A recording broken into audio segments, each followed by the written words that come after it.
So madaming fans nga po ang nagtatanong sa comment section natin kung bakit umano wala man lang heroes welcome para sa former 3 Division Champion angas ng Pinas General Casimero pag uwi nito sa Pilipinas sa kabila ng kanyang impresibong panalo via 4th round knockout kontra kay Luis Nery.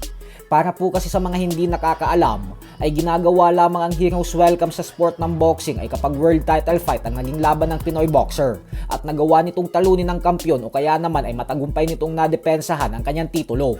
Sa kaso po kasi ng laban ni Cuadro Alas ay wala pong titulong nakataya, kaya normal lang talaga na walang heroes welcome. Pero noong mga panahon na isa pa siyang kampyon ay madalas talaga na may heroes welcome pagbalik niya ng Pilipinas at parada.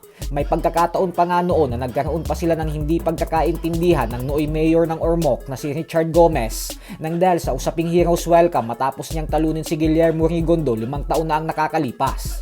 Pero magandang balita pa din nga po mga idol dahil kinumpirma mismo ng kanyang kapatid at trainer na si Coach Jason na nakikipag-usap na umano siya sa kanilang mayor para magkaroon ng heroes welcome.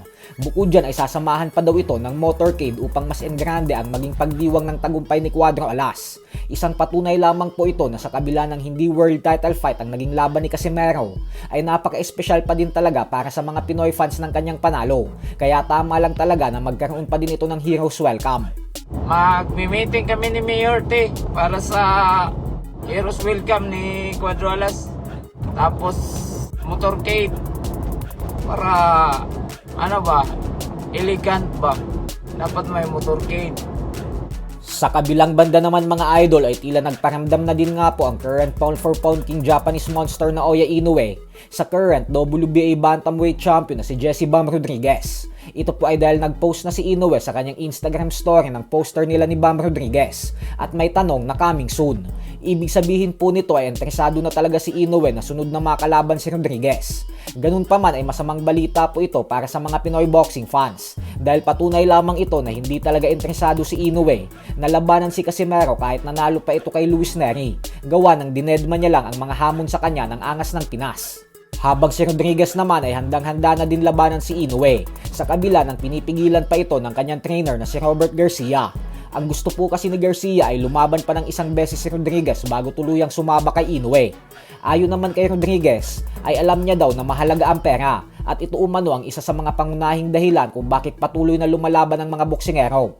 Subalit para sa kanya umano ay napakahalaga rin daw ng legasiya kaya hindi daw siya papayag na magtapos ang kanyang karera sa boxing na hindi nakakalaban ang binansagang halimaw ng Japan. Samantala, bagamat retirado na ang former pound for pound king Terence Crawford at nakatakda ng lumaban ng Mexican superstar Canelo Alvarez sa buwan ng Setyembre kontra sa undefeated WBC super middleweight champion na si Christian Mbili, ay tila hindi pa rin po natutunawan si Canelo sa pagkatalo niya kay Crawford. Ito po ay dahil sa kanyang latest interview ay muli nitong hinikayat si Crawford na bumalik sa sport ng boxing para mag-rematch silang dalawa. Giit ni Canelo na pangako niya daw talaga na kapag nagtuos ulit silang dalawa ni Crawford sa ikalawang pagkakataon ay iba na ang magiging resulta. Gawa ng alam niya na umano ang mga dapat na gawin upang pataubin si Crawford. So hanggang dito na lang po muna tayo mga idol.